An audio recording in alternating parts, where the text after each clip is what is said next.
El tema que me toca exponer es el decreto dominical nacional y el fuerte pregón. Si nosotros entramos a internet, si entramos a diversas plataformas de comunicación, nos podemos dar cuenta de algo bien interesante. El mundo entero se está uniendo y la gente busca la unidad. En cierta ocasión platicaba con una familia evangélica y le estaba dando estudios al padre de familia que no era pentecostés, nunca había aceptado esa doctrina y gracias a Dios aceptó nuestra fe, pero platicaba con la familia y la señora, la esposa de este hermano, me decía: es que hermano, tenemos que unirnos. ¿Por qué estamos divididos? ¿Por qué existen los adventistas? ¿Por qué existen los testigos de Jehová, los mormones y bueno, infinidad de religiones? Y ella dice: tenemos que unirnos, hermano. Y le digo: bueno, dígame, ¿para qué me uniría yo con ustedes? Bueno, para alabar a Dios. No necesito unirme para alabarlo. Y le pregunto: ¿usted se uniría con X religión? Dice: claro que nos uniremos. Y le digo: ¿se uniría usted con una religión que no creen que Jesús es Dios y no creen que Jesús es el Rey de Reyes y Señor de Señores? Y me dice ella: no, yo no me uniría. Entonces, ¿por qué busca la unidad con ellos? Se uniría con aquellos que no creen en la Biblia y tienen otro libro que se llama el libro del Mormón. ¿Se uniría con ellos? ¿Y qué predicaría? Le pregunté: ¿la Biblia o el libro del Mormón? No, pues no nos podemos unir. El mundo quiere unirse. Y el mundo se quiere unir, ¿saben en qué? En las cosas que son similares. Quieren hacer a un lado las diferencias y quieren unirse en las similitudes. Pero la palabra de Dios nos enseña que no debemos estar en yugo desigual. Vamos al libro de Apocalipsis, capítulo 13. Tenemos poco tiempo y quiero analizar prácticamente gran parte de ese capítulo para introducirnos a la temática que es al estudio de la ley dominical nacional, porque después viene la ley dominical universal. Y vamos del versículo 1 al 4, y no lo vamos a leer, pero habla cómo Juan se para y dice que él se para sobre la arena del mar y vio una bestia. ¿Verdad que sí? ¿Y de dónde subía esa bestia? ¿La bestia subía de dónde? Del mar, correcto. ¿Y cuántas cabezas tenía esta bestia? 7 cabezas. ¿Y cuántos cuernos? 10 cuernos. ¿Y qué tenían sus cuernos? 10. Tenía 10 diademas o 10 coronas. Es de la bestia que ve Juan, pero esta bestia tenía ciertas características interesantes. Era semejante ¿a qué animal? ¿A qué animal? A un leopardo. ¿Y sus pies de qué eran? ¿Se pueden imaginar un animal así? Semejante, cuerpo de leopardo, pies o patas de oso. ¿Y su boca de qué era? De león, correcto. Y luego dice, ahí la palabra de Dios, el versículo 2, y en la última parte: y el dragón le dio su poder y su trono y grande autoridad. Dice aquí la palabra de Dios que el dragón le dio poder, le dio trono y le dio además ¿qué cosa? Le dio autoridad a esta bestia. Pero a esta bestia le pasó algo. El versículo 3: y vi una de sus cabezas como herida de muerte, pero su herida mortal fue sanada. Y se maravilló toda la tierra en pos de la bestia.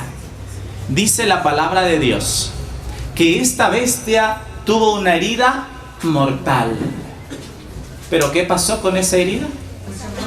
Esa herida fue sanada. Pero dice que al ser sanada esa herida, toda la tierra, ¿qué pasó? Se maravilló en pos de esta bestia.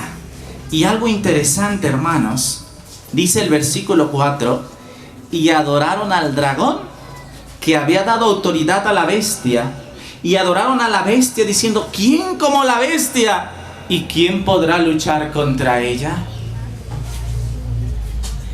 Si no puedes contra el enemigo, ¿qué dice? Únetele. Y aquí dice: ¿quién como la bestia? ¿Quién podrá luchar contra ella? Ahora, después de esto, entramos a otra secuencia, los versículos 5 al 10. También se le dio boca que hablaba grandes cosas y blasfemias, y se le dio autoridad para actuar 42 meses, y abrió su boca en blasfemias contra Dios para blasfemar su nombre, de su tabernáculo y de los que moran en el cielo. Y se le permitió hacer guerra contra los santos y vencerlos. También se le dio autoridad sobre toda tribu, pueblo, lengua y nación. Y la adoraron todos los moradores de la tierra, cuyos nombres no estaban escritos en el libro de la vida del Cordero que fue inmolado desde el principio del mundo. Si alguno tiene oído, oiga.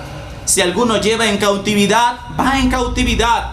Si alguno mata a espada debe ser muerto. Aquí está la paciencia y la fe de los santos. Y ahí termina la descripción de esta primer bestia de Apocalipsis 13. Da muchas características, y estoy seguro que tú conoces quién es esta bestia. Y si no sabes, vamos a aprenderlo hoy. Vamos a comparar cómo es que la palabra de Dios no la podemos separar. La Biblia se explica sola. Vamos al libro de Daniel, capítulo 7.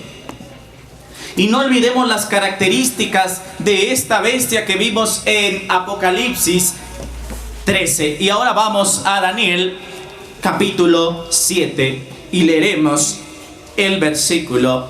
Bueno, el capítulo 7, vamos a leer el versículo 7 y 8, pero antes quiero que entremos en contexto.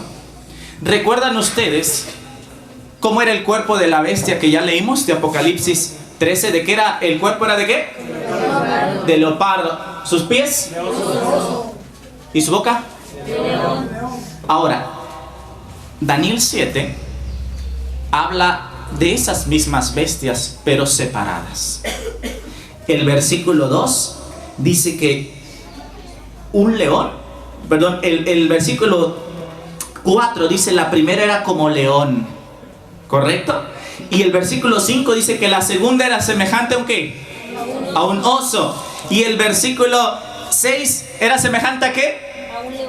A un leopardo. Correcto. Así que Apocalipsis 13 empieza con las mismas, describiendo una bestia que tiene las características de las bestias que están en Daniel 7.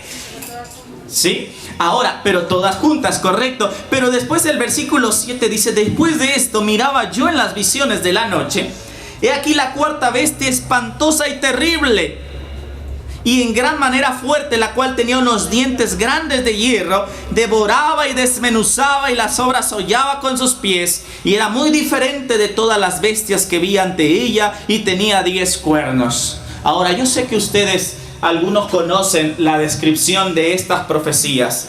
¿A qué nación representaba el oso? Medos y persas. ¿A qué nación representaba el león? Babilonia. ¿De qué año? 606. ¿A cuál?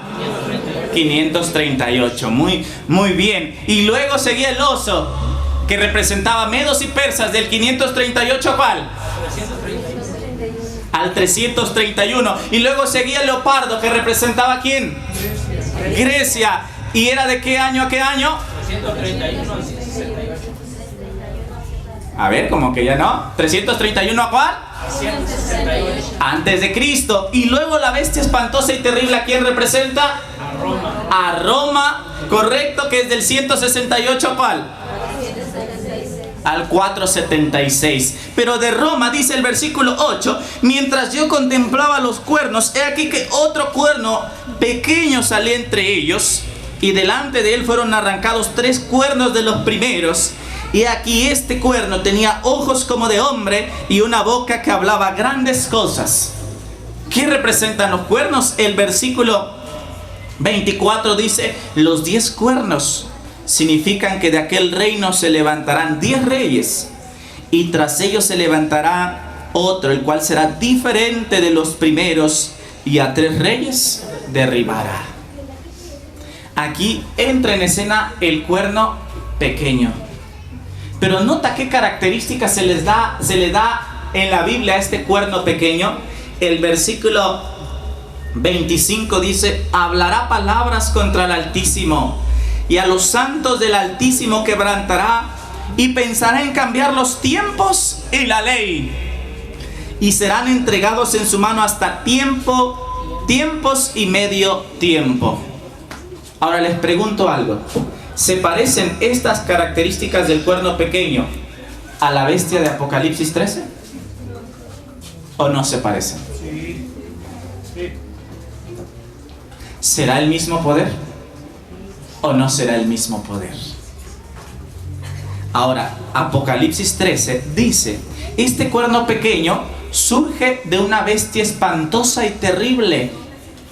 Pero la bestia de Apocalipsis 13, el que le da poder y grande autoridad, ¿es quién? Es el dragón. ¿Y quién es el dragón? ¿Qué dice Apocalipsis capítulo 12? Que el dragón es la serpiente antigua que se llama Diablo y Satanás. Pero vamos a entender el contexto. ¿A quién usa el dragón? ¿A quién usa Satanás para darle autoridad a esta bestia de Apocalipsis 13? Vamos a analizar, y quiero leer lo que dice Conflicto de los Siglos, página 491. Dice así: la hilación profética en la que se encuentran estos símbolos empieza en el capítulo 12 de Apocalipsis, con el dragón que trató de destruir a Cristo cuando nació. En dicho capítulo vemos que el dragón es Satanás, Apocalipsis 12:9. Fue él quien indujo a Herodes a procurar la muerte del Salvador. Pero el agente principal de Satanás, al guerrear contra Cristo y su pueblo durante los primeros siglos de la era cristiana, fue el Imperio Romano, el cual prevalecía en la religión pagana. Así que si bien el dragón representa primero a Satanás, en sentido derivado, es un símbolo de Roma pagana. Ahora, en el contexto de Apocalipsis 13, ¿quién es el dragón?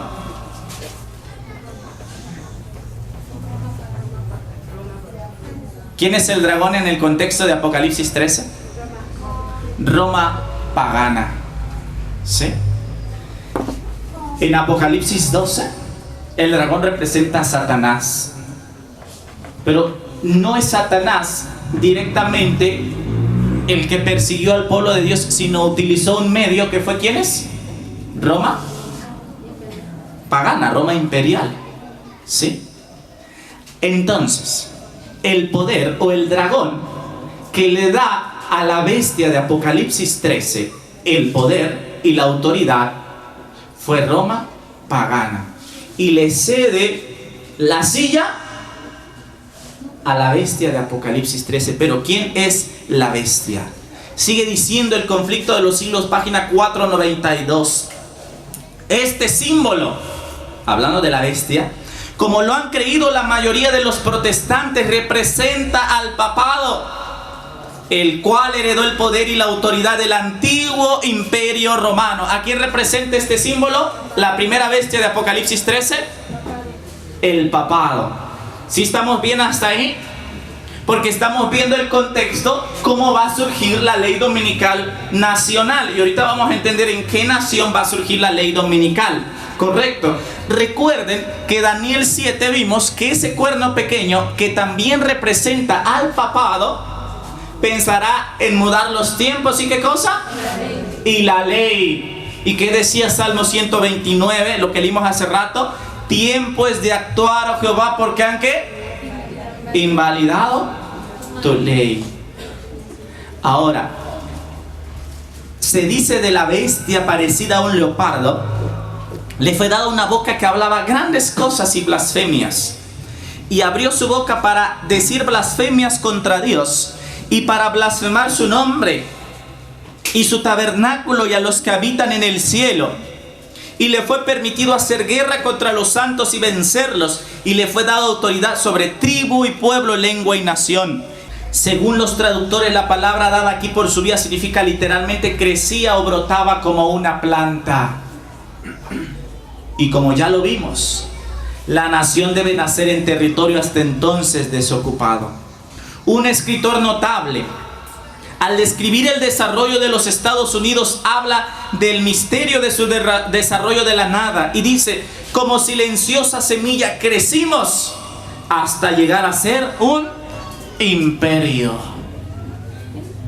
En el silencio de la tierra crecía constantemente en poder y gloria. ¿Cómo creció, cómo nació Estados Unidos? No nació con guerras, no nació entre pueblos, sino nació de un lugar que no estaba poblado.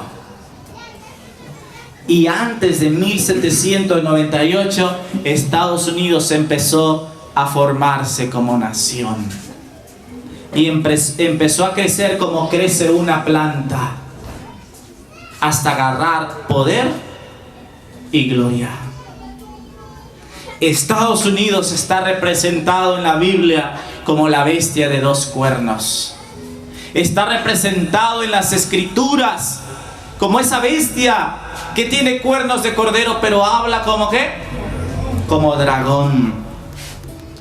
He aquí las inmensas regiones sobre las cuales en pacífica conquista han plantado los estandartes de la cruz. ¿Cómo se formó Estados Unidos? La mayoría de los pobladores que llegaron a Estados Unidos del viejo continente venían huyendo de las persecuciones.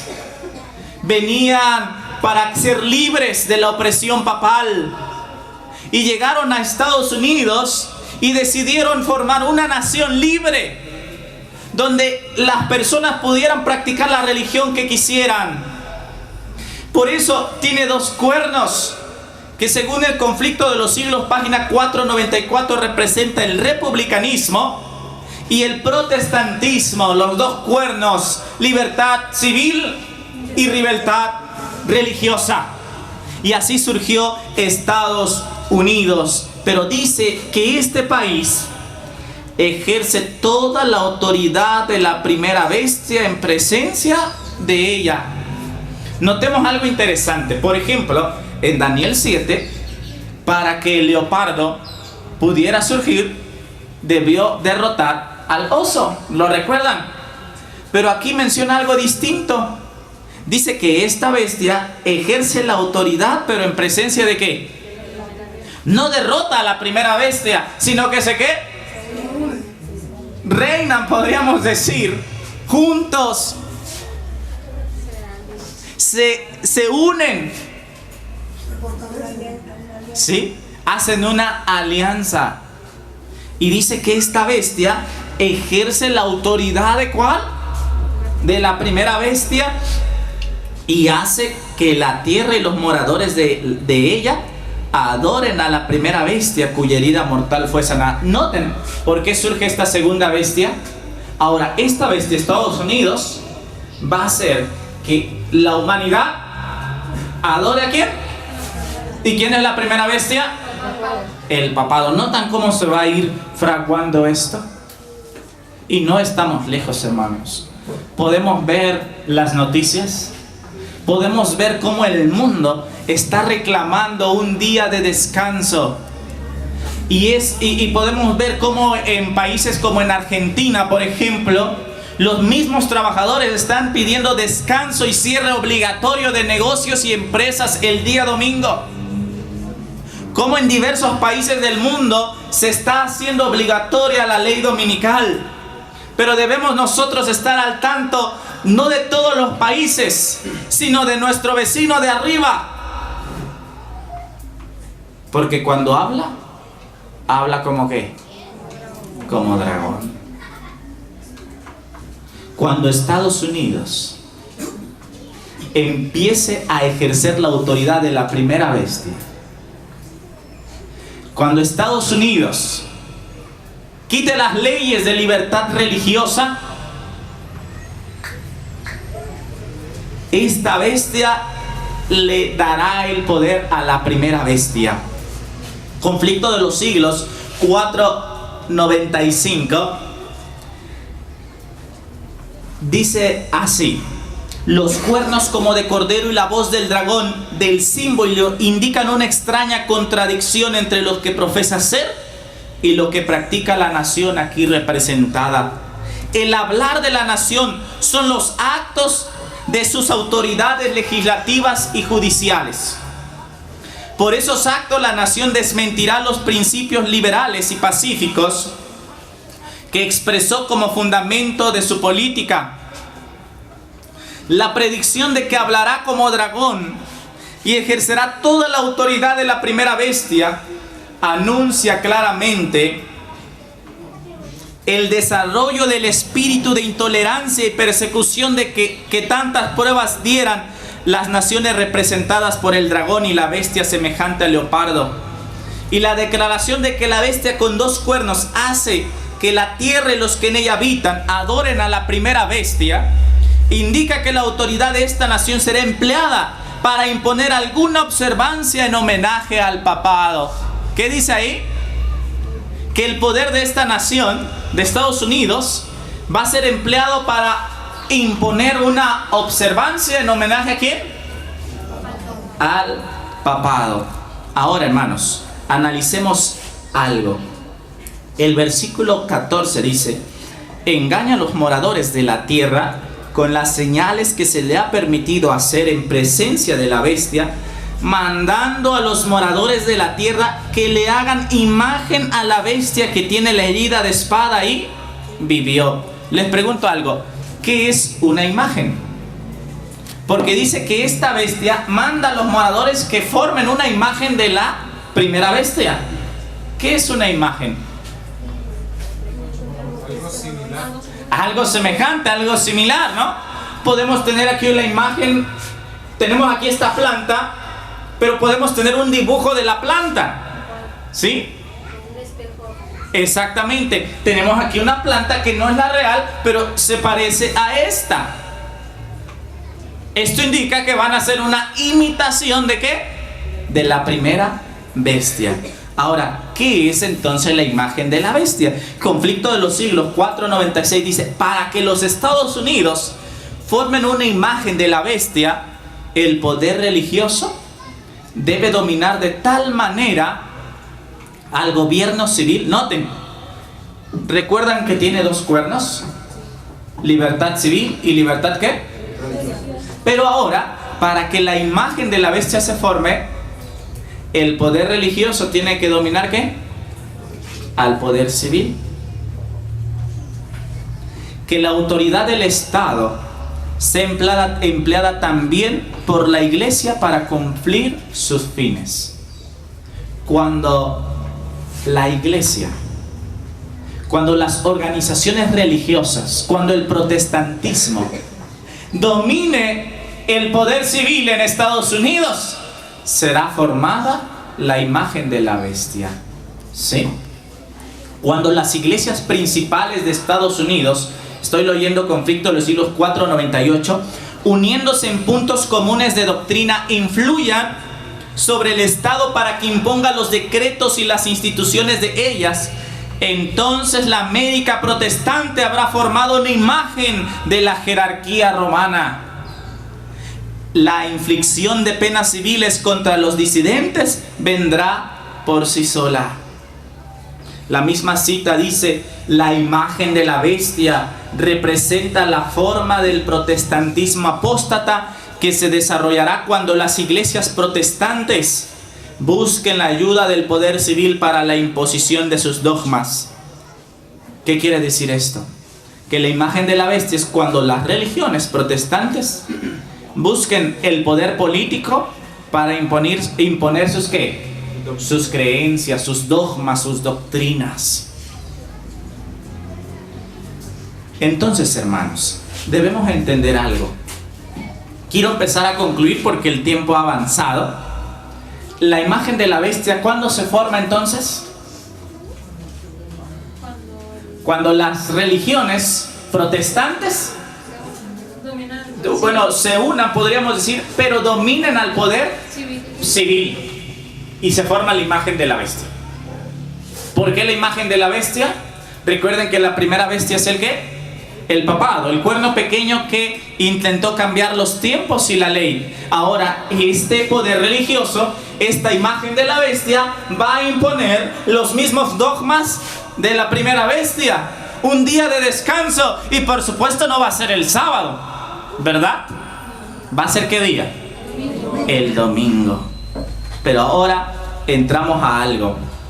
Sabemos que el sello de Dios es el séptimo día. ¿Y la marca de la bestia cuál es? ¿O el sello de Satanás? El domingo. No vamos a adentrarnos mucho en eso por el tiempo, pero qué bueno que gracias a Dios lo entendemos. Pero ahora vamos a ver lo que pasa. Salmo 119, 126 que leímos, dice: tiempo es de actuar a Jehová porque han invalidado tu ley. Quiero que comprendamos algo y quiero empezar a concluir esto. ¿Sí? Profetas y Reyes, página 136, dice: durante la dispensación cristiana, el gran enemigo de la felicidad del hombre hizo al sábado del cuarto mandamiento objeto de ataques especiales. Satanás, hermanos, siempre ha atacado ¿qué cosa? El día de reposo. Siempre lo ha atacado. ¿Sí? Ahora dice, Satanás dice: obraré en forma contraria a los propósitos de Dios. Daré a mis secuaces poder para desechar el monumento de Dios, el séptimo día, como día de reposo. Así demostraré al mundo que el día santificado y bendecido por Dios fue cambiado. Ese día no vivirá en la mente del pueblo. Borraré su recuerdo. Pondré en su lugar un día que no lleva las credenciales de Dios. Un día que no puede ser una señal entre Dios y su pueblo. Induciré a los que acepten este día a que lo revistan de la santidad que Dios dio al séptimo día. ¿Qué quiere hacer Satanás? Revestir al domingo con la santidad que Dios le dio al sábado. Pero ¿qué va a pasar, mis queridos hermanos? Eventos de los últimos días, página 131, y también está en Joyas de los Testimonios, tomo 2, página 318. Cuando nuestra nación, ¿cuál nación? No es nuestra, pero la escritora, ¿de dónde era? Era norteamericana, era de Estados Unidos, la hermana White. Y ella escribió: cuando nuestra nación abjure de tal manera los principios de su gobierno, que promulgue una ley dominical, en este acto el protestantismo dará la mano al papismo, y con ello recobrará vida la tiranía que durante largo tiempo ha estado aguardando ávidamente su oportunidad de resurgir en el activo despotismo. ¿Qué va a pasar?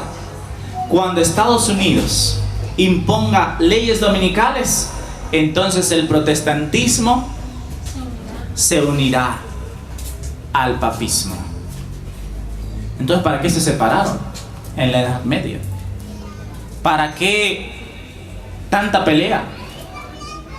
¿Para qué Martín Lutero y sus 95 tesis? ¿Para qué los reformadores? Esas iglesias han olvidado de dónde salieron. El acierto más grande, dice la hermana White, o uno de los más grandes que ha tenido la humanidad, es haber separado la iglesia del Estado, el poder civil del religioso. Pero ahora Satanás quiere volver a unirlos para hacer una ley dominical. Sigue diciendo, eventos de los últimos días, 132, y también es conflicto de los siglos 6-35. La profecía del capítulo 13 de Apocalipsis declara que el poder representado por la bestia de dos cuernos, semejante a los de un cordero, haría que la tierra y los que en ella habitan adorasen al papado, que está simbolizado en este capítulo por una bestia parecida a un leopardo.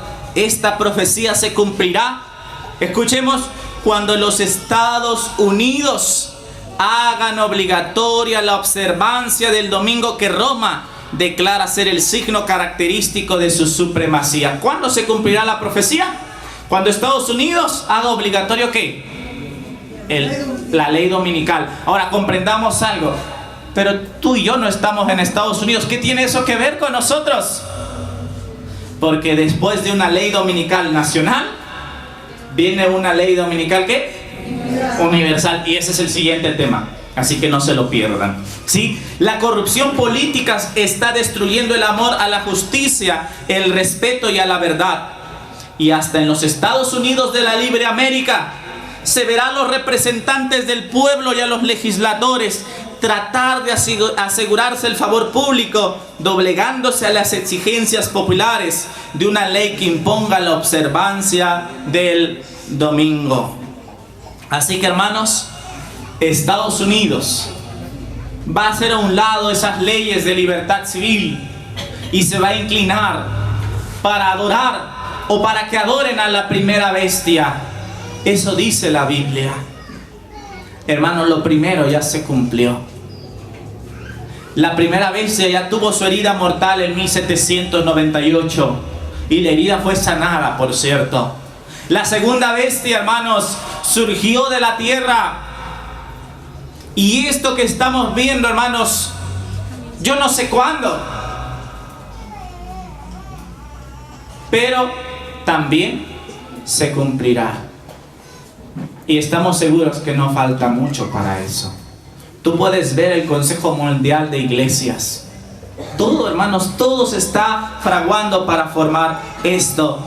Dice Apocalipsis 13:15, dice, se le permitió infundir aliento a la imagen de la bestia para que la imagen hablase e hiciese matar a todo lo que no lo adorase.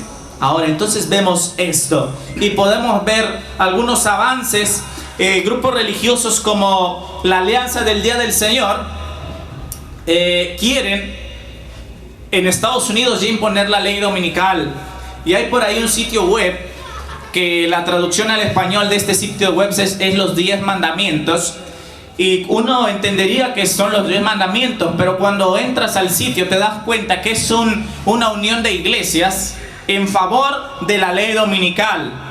Y bueno, el título es los 10 mandamientos, pero la finalidad de esa unión es que se imponga un día de descanso dominical. La revista católica, una revista católica de Estados Unidos dice: todos los americanos harán bien en solicitar al presidente y al Congreso que hagan una ley federal, una enmienda a la Constitución si hace falta, para restablecer el Sabbat.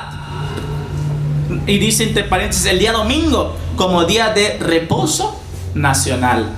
Hermanos, esto está avanzando. Por eso debemos estar al tanto de lo que pasa allá. Porque cuando Estados Unidos imponga esta ley, hermanos, la ley universal no tardará mucho. Y quiero continuar con algo. Tú y yo, hermanos, conocemos esto y hemos aprendido, gracias a Dios, que viene una ley dominical nacional. El tema que a mí me tocaba es la ley dominical nacional y el fuerte pregón. Y bueno, el tiempo no nos da, pero quiero dejarlo con un testimonio que está en Profetas y Reyes, páginas 140 y 141. Dice: entre los habitantes de la tierra hay dispersos en todo país quienes no han doblado la rodilla ante Baal, como las estrellas del cielo que solo se ven de noche. Estos fieles brillarán cuando las tinieblas cubran la tierra y densa oscuridad los pueblos. En la pagana África, en las tierras católicas de Europa y de Sudamérica, en la China, en la India, en las islas del mar y en todos los rincones oscuros de la tierra, Dios tiene en reserva un firmamento de escogidos que brillarán en medio de las tinieblas, para demostrar claramente a un mundo apóstata el poder transformador que tiene la obediencia a su ley. Ahora mismo se está revelando en toda nación, entre toda lengua y pueblo, que en la hora más profunda de apostasía, cuando se esté realizando el supremo esfuerzo de Satanás para que todos, pequeños y grandes, libres y siervos, reciban su pena de muerte la señal de lealtad a un falso día de reposo, estos fieles, irreprensibles y sencillos hijos de Dios sin culpa, resplandecerán como luminares en el mundo. Cuanto más oscura sea la noche, mayor será el esplendor con que brillarán. Conflicto de los siglos, página 662, dice así: pero Dios tiene aún un pueblo en Babilonia, y antes de que los juicios del cielo la visiten, estos fieles deben ser llamados para que salgan de la ciudad y no tengan parte en sus pecados ni en sus plagas. De ahí este movimiento esté simbolizado por el ángel que baja del cielo alumbrando la tierra y denunciando con voz potente los pecados de Babilonia. Al mismo tiempo que este mensaje se oye el llamamiento: salid de ella, pueblo mío. Estas declaraciones, unidas al mensaje del tercer ángel, constituyen la amonestación final que debe ser dada a los habitantes de la tierra. Todos los habitantes conocerán la verdad, hermanos, y cada quien deberá tomar una decisión. No sabemos cuánto falte, pero es pronto. Pero recuerden el texto: tiempo es de actuar, oh Jehová. ¿Por qué? Porque han invalidado tu ley. Y te pregunto a ti, hermano, ¿cuándo vas a actuar? ¿Cuándo vamos a empezar a actuar? ¿Cuándo le vamos a enseñar al mundo que Dios tiene un día de reposo y que es el sello de autoridad divina? Quiere el Señor ayudarnos, hermanos, a estar preparados y estar atentos, abiertos nuestros ojos, porque el día del Señor vendrá y no tardará. Que el Señor te bendiga, es mi deseo en oración. Amén. Amén.